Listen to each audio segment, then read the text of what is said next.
I was paying my credit card bill today. Nice. And, yeah.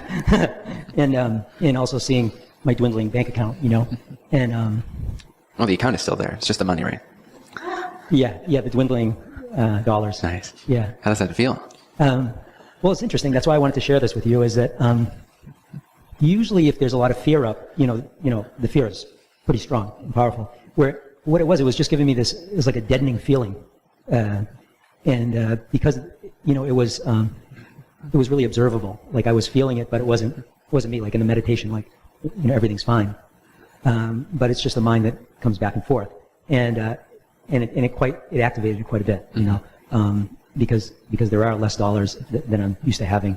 And, I'm just having small jobs here and there to get something in. And plus I wanted to go to Hawaii. So, so it's really interesting. It really shifted, with fear and thoughts and whatever. I don't know. I just wanted to share that.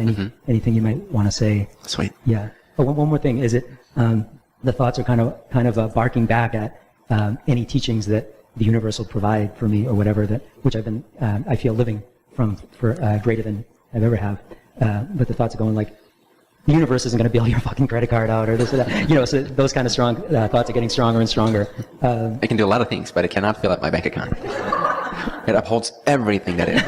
It's so intelligent that it makes my cells vibrate at a certain rate where I can have this physical experience and where billions of molecules are dancing in my body and every other body.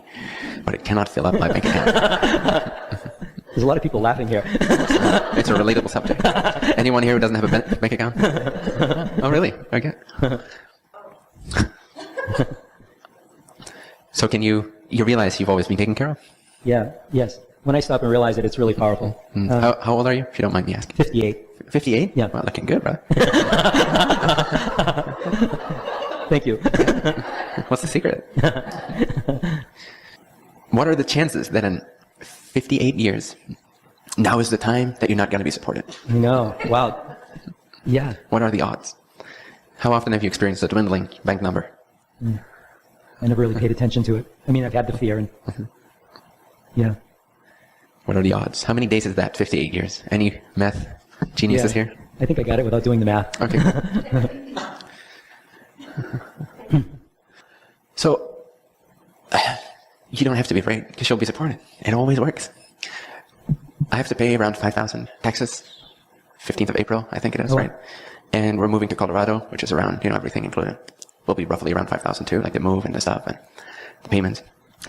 So that's about 10,000. And we got maybe 25 or something. But there is no fear whatsoever. And it's such a good feeling. Yeah. It's like I look at these numbers and there's not even like, oh, what if? No, what if? They're just numbers. They're just numbers. And I'm going to be in Colorado in a few weeks. And it's just certain. Well, I may end up somewhere else. I don't know. It can always take you a different route. But there's no fear that it continues. And it will. This is not the first time that these kinds of numbers have come up. And for many of you as well. It's something always comes through. So why worry about it? Yeah. Why make it such a project? Unless, of course, you want to have that experience so that you can discover more of who you are, more of what your beliefs are, what your preferences are, what your desires are, what your resonance is. Because it offers a very valid template for you to experience yourself in a particular way. Yeah, sure does. It allows certain kinds of fears, really existential fears, to come to the surface.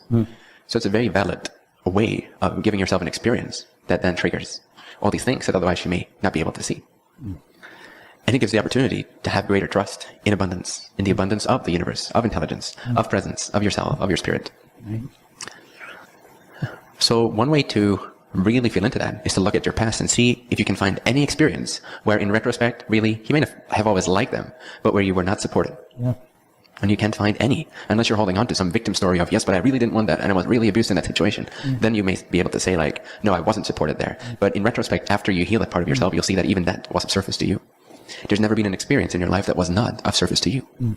Now, you may not like every experience that comes your way, or that you're attracting through your belief systems, or that you're attracting to yourself in order to learn something about yourself. But in retrospect, you can always see how experiences have benefited you, have enriched your self-awareness.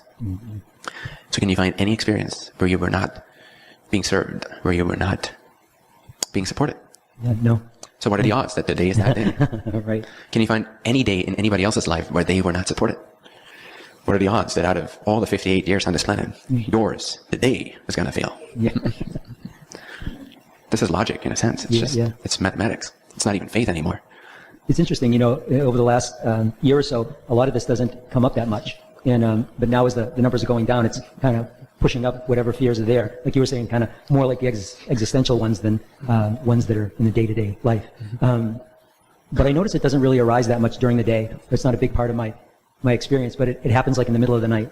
Like if I get up to pee or something, it's like 2 o'clock in the morning, I come back, it's there. Or like today, paying the credit card bill, So it's not as believable as it was before, but I can still feel it pulling, Sure. That's why I wanted to share with you and hear what you have to say. So how are you approaching it? What are you doing with it?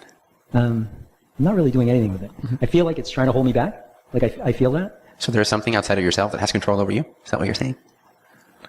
It's pulling me back. Or are you going there?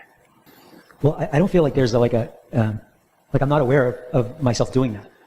I feel like when I'm aware of it, it's happening. Do you know what I mean? Like, but then you're doing it, right? Huh? But then you're doing it, right?